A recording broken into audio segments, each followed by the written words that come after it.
ఈ మీటింగ్ ఏం చెప్తాడు? అంత ఓపెన్ గా దొరికాక ఎలా కాదంటే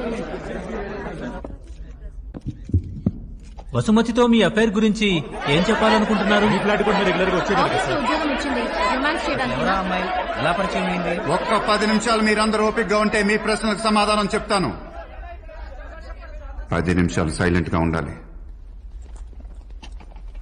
ఈ రాష్ట్ర ముఖ్యమంత్రిగా నేను 8 నెలల 13 రోజులున్నాను. తక్కువ టైమేం కాదు. 8 నెలలు చేతిలో అధికారం ఉంటే ఏం చేయొచ్చో తెలుసా? ట్రాఫిక్ రూల్స్ తో పాటు ఏ రూల్స్ పాటించకుండా అడ్డగోలుగా బతికే మన జనాన్ని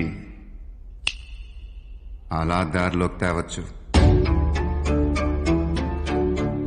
త్వరలో మూసివేయటానికి ముస్తాబవుతున్న మన గవర్నమెంట్ స్కూల్స్ కి పూర్వ వైభవాన్ని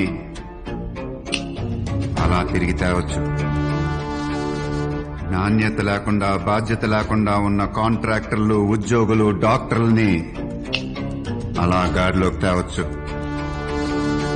ఏ పార్టీ అధికారంలోకి వచ్చినా ఈ చట్టాలు, న్యాయాలు సామాన్యులకే మాక్ కాదు అని అడ్డు అదుపు లేకుండా ఎదో పనులు చేసే తప్పుడు నాయకుల్ని, తప్పుడు నా కొడుకుల్ని ఇలా భయపెట్టచ్చు తెలుసా? అలా ఒక్కసారి అధికారంలోకి రాగానే వాళ్ళు ప్రజలకు సేవకులనే విషయం మర్చిపోయి వాళ్ళని భయపెట్టి బతికేసే రౌడీ నాయకుల ఊరెళ్ళి మరీ పోయించి రావచ్చు. తరాల తరబడి పట్టణాలు కూడా వినపడని గ్రామాల గోడిని ఇక నుంచి పులిమేర కూడా దాటకుండా అక్కడికక్కడే పరిష్కరించుకొని అసలు సిసలైన ప్రజాధికారం వాళ్ళకు అందేలా నాకు తెలియని విషయాల్ని ఐ డోంట్ నో అని ఒప్పుకోవటం చాలా ఇష్టం. But for the first time in my life, I can confidently say this, I know!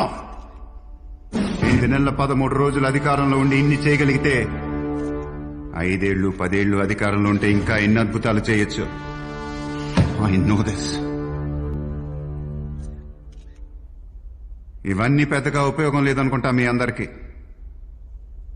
నా పర్సనల్ లైఫ్ లో ఏం జరుగుతుందో తెలుసుకోవటమే మీ అందరికీ ఉపయోగం అనుకుంటా. ఆ అమ్మాయి పేరు వసుమతి. ఆ అమ్మాయి మీ ఆఫీస్ లో I'm not done yet!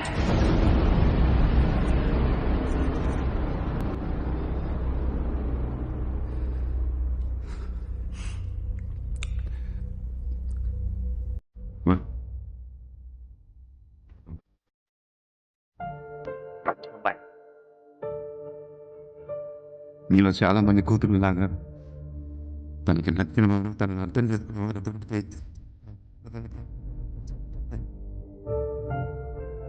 వసుమతిని చిన్నప్పుడు మా అమ్మ చనిపోయినప్పటి నుంచి నా లైఫ్ లో ఏదో వెలితి. వసుమతి నా జీవితంలోకి రాగానే ఆ వెలితిపోయి ఏదో ఆనందం. నా పక్కన ఉన్నప్పుడు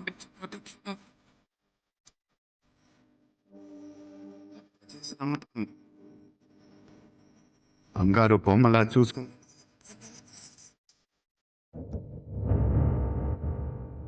సిగ్గు లేదు మీరందరికీ. అందరికీ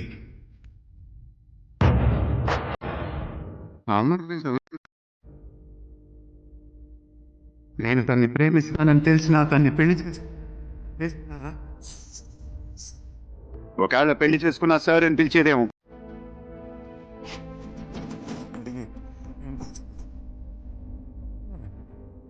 మీరు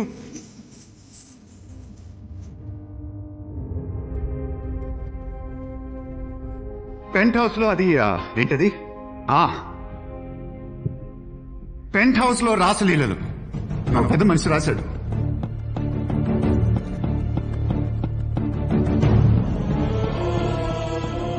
మీ కూతురుందో లేదో తెలియదు సార్. ఉంటే ఆ పడగదిలో ముహూర్తం చేసే కాపురం గురించి ఓ శుభోదయాన్ని ఇలా రాయగలరా శుభోదయం సుబ్బారావు గారు?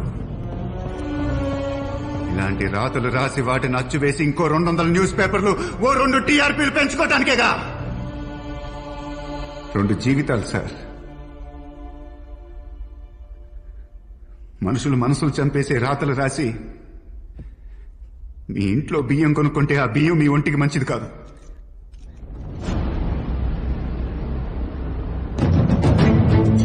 ఈ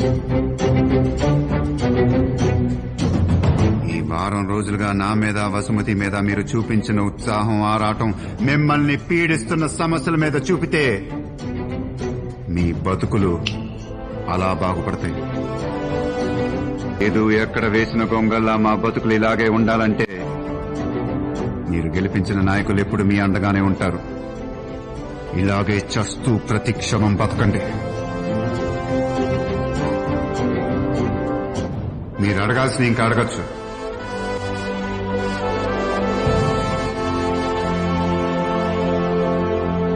థ్యాంక్ యూ.